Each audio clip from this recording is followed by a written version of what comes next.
छोटा तारा। एक समय की बात है, एक विशाल और सुंदर रात के आकाश में एक छोटा तारा था जिसका नाम टिनकल था।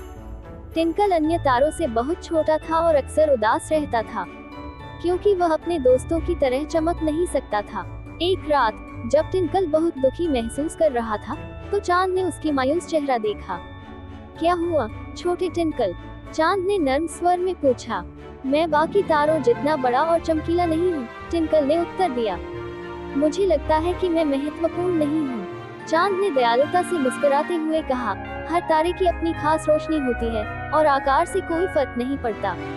महत्वपूर्ण यह है कि तुम अपनी रोशनी के साथ कितनी चमकते हो। टिनकल को समझ में नहीं आया कि चांद का क्या मतलब है, लेकिन उसने अपना सर्वश्रेष्ठ देने का फैसला किया।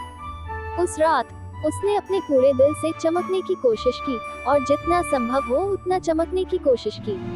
अन्य तारों ने टिनकल के प्रयास को देखा और उसकी हिम्मत बढ़ाई।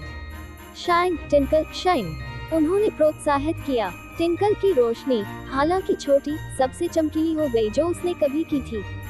पृथ्वी पर एक छोटी लड़की जिसका नाम साव्या था, जो अकेली महसूस कर रही थी, उसने आकाश की ओर देखा। उसने टिनकल को बहुत चमकते हुए देखा और उसके अंदर एक खुशी का एहसास हुआ। देखो मम्मी, साव्या ने कहा, वह तारा मेरे लिए चमक रहा है। उस रात से टिनकल को समझ में आ गया कि चांद ने क्या कहा था। इससे कोई फर्क नहीं पड़ता कि वह कितना बड़ा या छोटा था। महत्वपूर्ण ये था कि वह अपनी रोशनी से चमकता था और दूसरों के जीवन में खुशी लाता था। और इसलिए टिनकल हर रात अपने पूरे दिल से चमकता रहा, ये जानते हुए कि सबसे छोटा तारा भी अंधेरी रात को रोशन कर सकता है और किसी के जीवन में फर्क ला सकता है। उस दिन के बाद से टिनकल ने कभी खुद को छोटा या महत्वहीन महसूस नहीं किया।